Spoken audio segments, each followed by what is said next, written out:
Se ha leído antes en la lectura devocional un pasaje del Evangelio de Marcos, capítulo 8, en la que nos habla acerca de un ciego.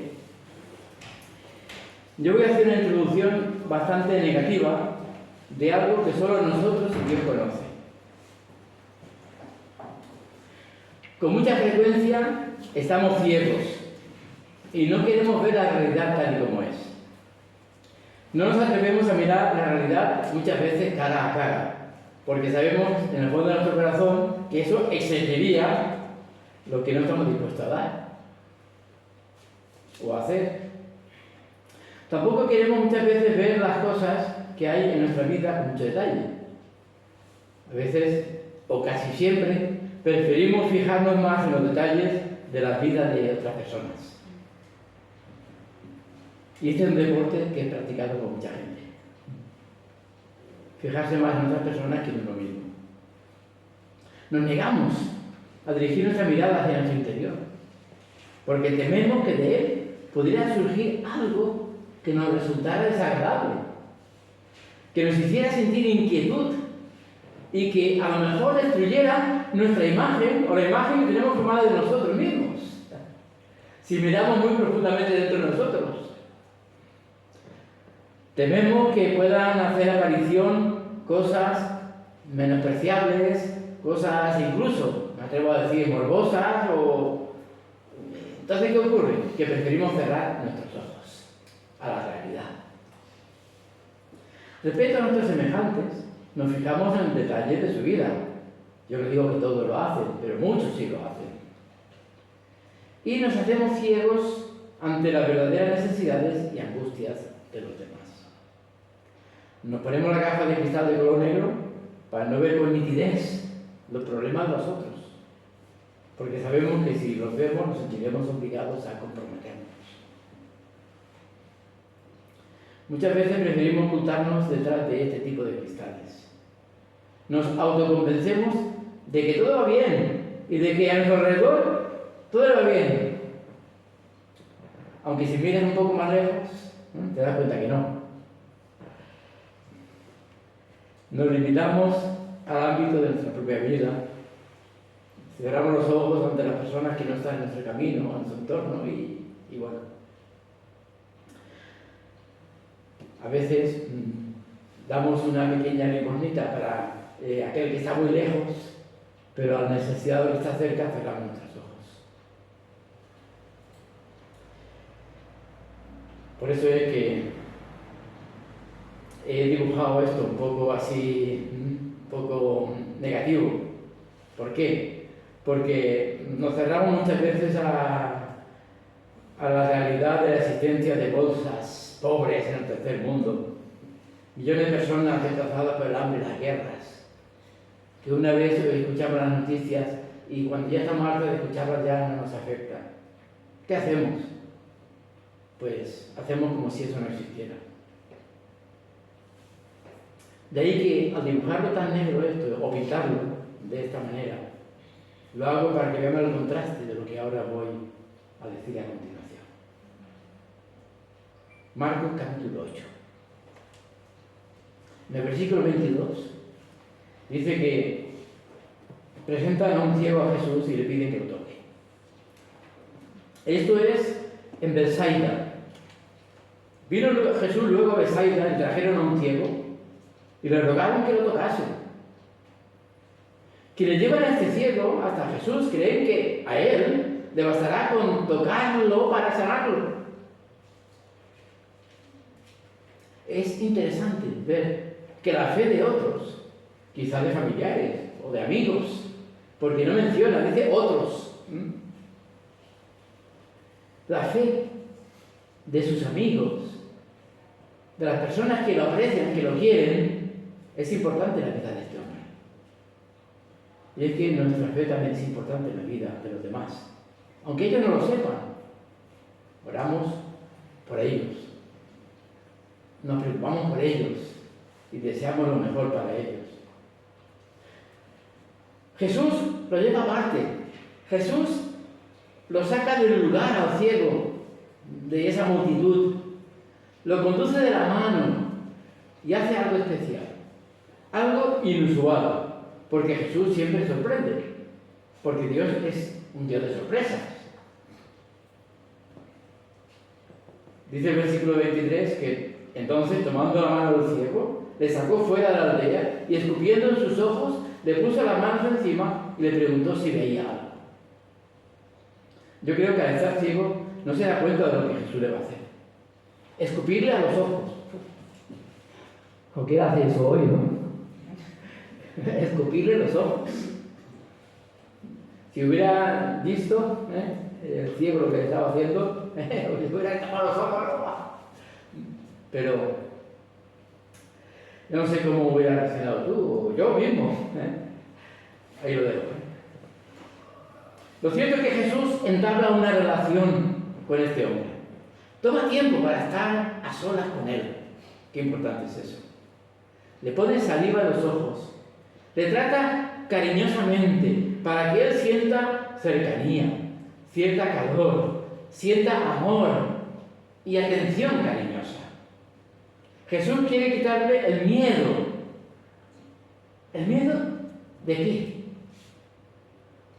Hermanos y hermanas, el miedo de contemplar la realidad tal y como es, porque Jesús sabe que el ciego va a ver, aunque el ciego todavía no lo sabe. Necesitamos muchas veces que alguien nos trate bondadosamente para que nos atrevamos a mirar cara a cara la verdad. Especialmente los niños, que cuando tienen miedo cierran los ojos. Entonces los padres tienen que tomarlos en sus brazos, acariciarles, para que vuelvan a abrir sus ojos y comprueben que han desaparecido los peligros y las amenazas, porque está en el brazo del Padre. Creemos equivocadamente que cuando cerramos los ojos el mundo pierde su carácter amenazador. Y no es así. Lo creemos erróneamente. ¿Por qué? Porque pensamos que al cerrar los ojos, las cosas que nos asustan o nos desagradan van a desaparecer. Y que al abrirlos de nuevo vamos a contemplar las cosas de manera diferente. Pero no es así. Mirad, mi hija mayor cuando era una niña no le gustaban las lentejas. Entonces mi esposa, a María, le puso el plato de lentejas para la comida, como a todos. Y no la quería, no la quería. Y la madre le dice, mira, hay muchos niños en África, en algunos países de África, que no tienen ni un plato de lentejas. Entonces ella oró. Señor, llévate estas lentejas a los niños de África. Cerró los ojos para pedirle eso. ¿Cuál fue su sorpresa? Que al abrirlos estaba en el plato. Es decir, que el cerrar los ojos no hace que las cosas que tú no quieras, que te son desagradables, desaparezcan. ¿Qué es lo que cambia la situación? Un abrazo, una caricia, una ternura, una palabra amable. Eso cambia la situación. Jesús pone su mano sobre el ciego y le pregunta si ve algo.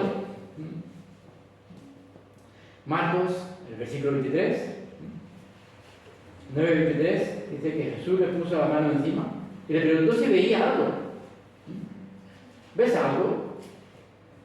Bueno, la verdad es que la imposición de las manos es el gesto normal de quien ora por alguien. Tenemos esa costumbre a veces los evangélicos, ¿no? Orar por alguien, ponemos la mano en el hombro, o le cogemos la mano a la persona. La mano crea un espacio protegido en aquella persona porque oramos. ¿Por qué? Porque se siente cubierta. No se siente amenazada por ningún poder extraño, porque siente la cercanía y la ternura. Jesús nos enseña con este gesto a crear espacios de protección y confianza. ¿Para qué? Para que las personas se atrevan a abrir sus ojos y mirar sin cerrar su corazón.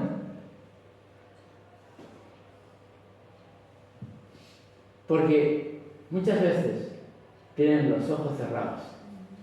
Estoy hablando metafóricamente.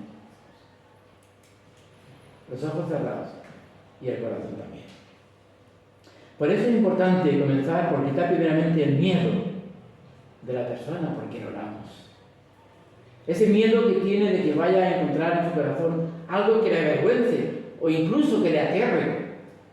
Mientras hay miedo en el corazón a nuestras tendencias oscuras, a nuestras pasiones, a nuestros rencores o odios o amarguras o tristezas que mucha gente lleva dentro de sí, no podremos experimentar la alegría de abrir nuestros ojos.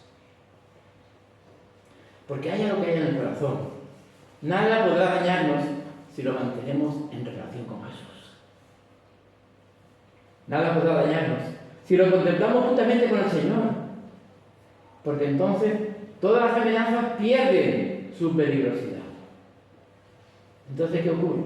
Que el mundo queda iluminado y sanado por la luz de Cristo. Vemos con claridad. Aunque estábamos viendo, pero no veíamos con claridad. Porque Cristo es la luz del mundo. Ya lo dice él. Yo soy la luz del mundo. El problema de la ceguera muchas veces radica en que uno no quiere ver su condición terrena. No quiere ver el terreno en el que están escondidas nuestras raíces. Ahí suele estar bien oculta nuestra soberbia, nuestro orgullo. Y de ese orgullo nos negamos a contemplar la propia realidad de la vida. No queremos ver el mundo como en realidad es. Queremos que el mundo sea como nosotros queremos imaginar lo que sea. ¿Y entonces qué ocurre? Que nos montamos nuestra propia película. Apagamos las luces de nuestro interior y proyectamos nuestra proyección, la película que nos hemos hecho nosotros, sobre la pantalla de nuestra mente.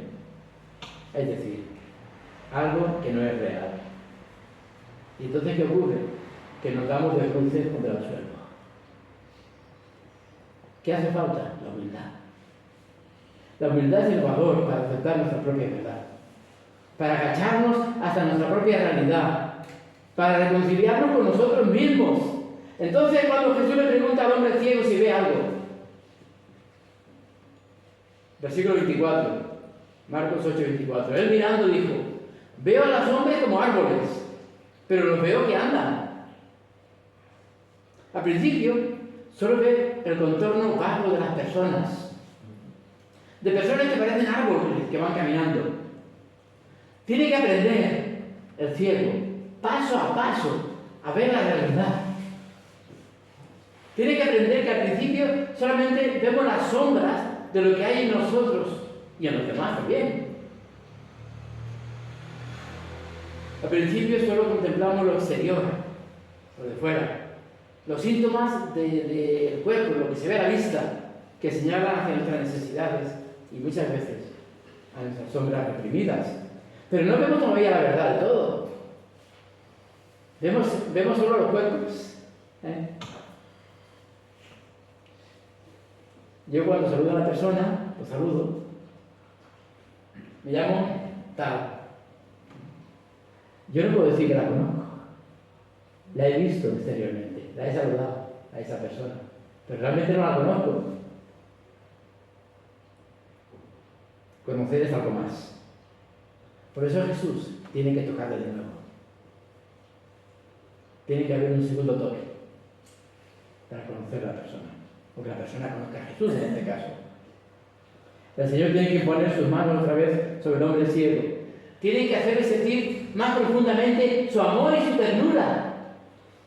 Tiene que hacerle sentir que el amor de Dios es más intenso que todo lo que pudiera amenazarnos desde el exterior. Solo entonces vamos a abrir nuestros ojos y ver todo nítidamente, con claridad.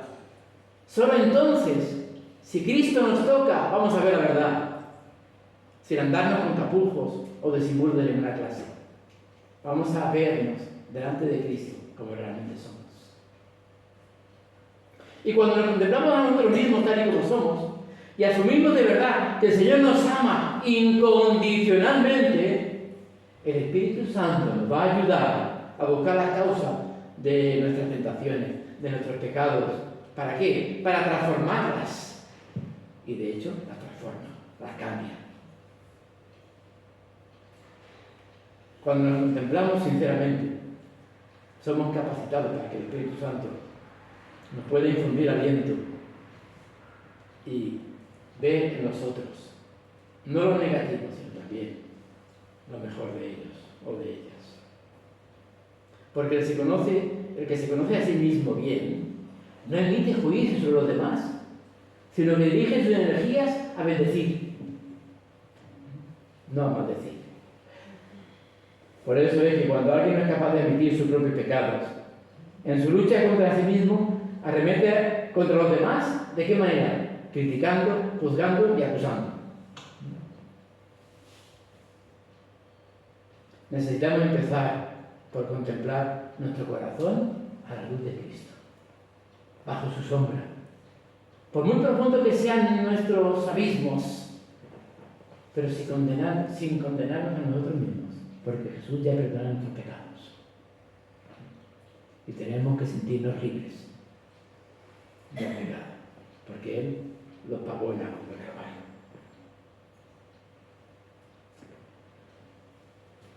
Versículo 25.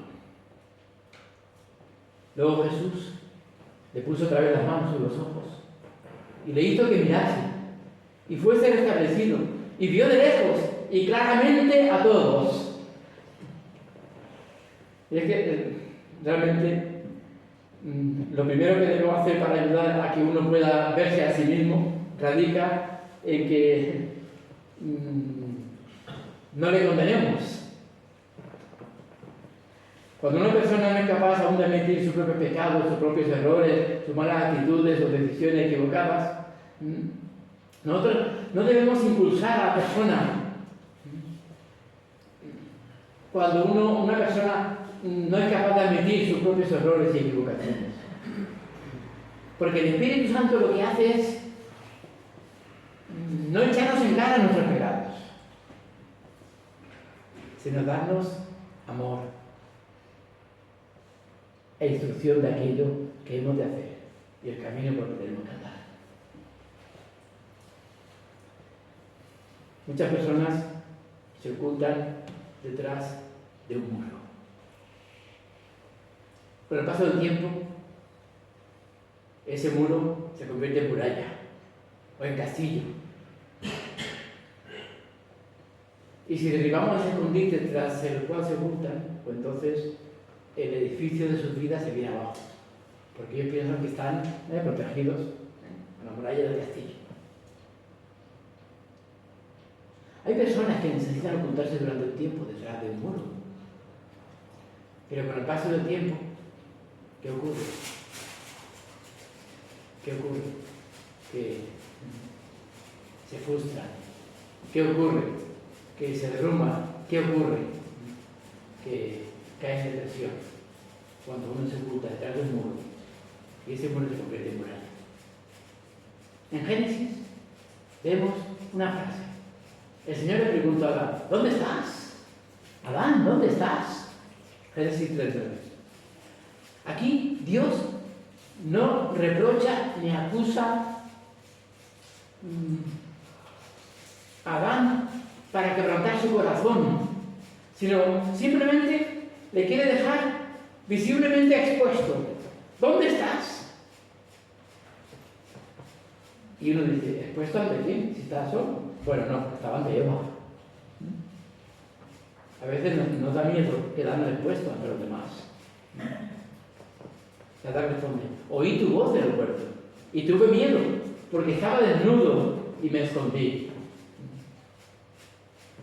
Habían cosido hojas de higuera y se habían hecho delantales. Pero el Señor no les desnuda, exponiéndoles a la vergüenza, ni siquiera burlándose de ellos, ni ridiculizándoles. El Señor no actúa así. Antes bien los protege de la intemperie de su alma, porque han pecado. Entonces el Señor hizo al hombre y a su mujer túnicas de pieles y los vistió. Es el primer sacrificio que se trata en el Antiguo Testamento. Las pieles son de un animal que ha sido sacrificado, que ha dado su vida por ellos. Esas pieles son la primera figura de Cristo en la Biblia. Si la otra persona necesita protección de su escondite, tras el cual ocultarse, nosotros con delicadeza, ¿qué tenemos que hacer? lo único que podemos y debemos hacer, siguiendo el ejemplo del Espíritu Santo, es ir abriendo poco a poco un agujero en esa pared o en esa muralla para que pueda contemplar su propia verdad y su propia realidad. Mirad, se cuenta que uno quería derribar una pared, un pequeño muro, y con un mazo empezó a darle a la pared, un mazo, una y otra vez, y otra vez, y otra vez, y la pared no se caía, y otra vez no se caía, y ya desesperado dice, ya lo voy a dejar, esta pared no se cae, le voy a dar un último martillazo, y con la maza le hace así despacio, ¡pum!, y se derrumba toda la pared. ¿Qué había ocurrido? Que por dentro la pared se estaba desquebrajando, pero por fuera no se veía. Dios no nos hace reproches a quien se niega a reconocer su pecado. ¿Por qué? Porque quebrantaría su amor. Tampoco nosotros hemos de hacerlo. Antes bien, hemos de decirle algo así a una persona que es pecadora, en el sentido de que no está de acuerdo a la voluntad de Dios. No te desanimes, hermano o hermana, sino guárdate en el Señor. Protégete en el Espíritu Santo y no en tus propias murallas, por cuanto el arrepentimiento está esperándote al otro lado de tu propio escudo y protección. Por eso el apóstol Pablo dice en Romanos 2:4, la benignidad del Señor es la que nos guía al arrepentimiento. Y eso necesitamos, arrepentirnos de nuestros pecados. Entonces, Jesús sana al ciego, y el ciego ve. Y el ciego se va a su casa. Le dice Jesús, se vaya a su aldea. Pero dice que no lo diga a nadie. ¿Por qué no lo va a decir a nadie? Si Él nos ha mandado que ir y predicar el Evangelio de la criatura, ¿por qué le dice al ciego que no? Le dice al ciego que no. Porque, por una parte, no había llegado la hora de Jesús todavía. Y aunque estaba haciendo milagros, todavía no había llegado la hora de que esos milagros llegaran a las altas esferas religiosas, los cuales Jesús sabía de antemano que iban a prenderle y matarlo. También porque Betsaida era una aldea incrédula. Jesús ya lo había dicho en otra ocasión. A Betsaida, si sobre ti. Es decir, era una aldea incrédula. Pero también otra cosa importante. Jesús está protegiendo al ciego. Porque en una ciudad como esa, un pueblo como esa, una aldea como esa, si él hubiera ido diciendo, Jesús me ha sanado, es Jesús el que me ha sanado, hubiera tenido problemas en esa aldea. Por tanto, en ese momento, Jesús le está diciendo, por esas tres razones, que él no diga quién lo ha sanado. Y como es el último versículo de ese pasaje que hemos leído, voy a ir concluyendo. Solo el que se contempla a sí mismo puede ayudar a un ciego espiritual a que abra sus ojos y vea sin miedo la realidad. El problema de nuestras cegueras radica muy a menudo en que no queremos ver nuestra condición terrenal y humana. No queremos verla y no queremos pedirle perdón al Señor, ni queremos arrepentirnos. Es nuestro orgullo, nuestra soberbia, la que nos impide contemplar nuestra propia realidad pecadora. Y entonces construimos esos muros y esas murallas. Montamos nuestro mundo de ficción desde el cual ignorar las cosas sucias que hay dentro de nosotros y que solo nosotros conocemos. Bueno, y Dios, que lo conoce todo.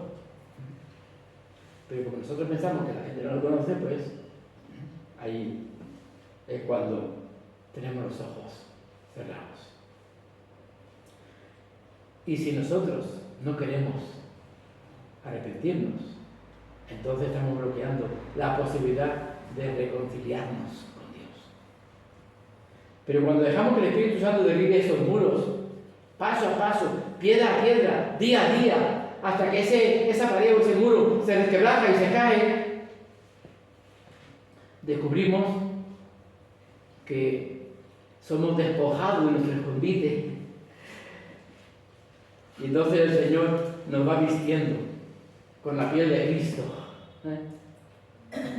con su carne y con sus huesos, con amor y con cariño cubriéndonos, y nos guía con su bondad al arrepentimiento.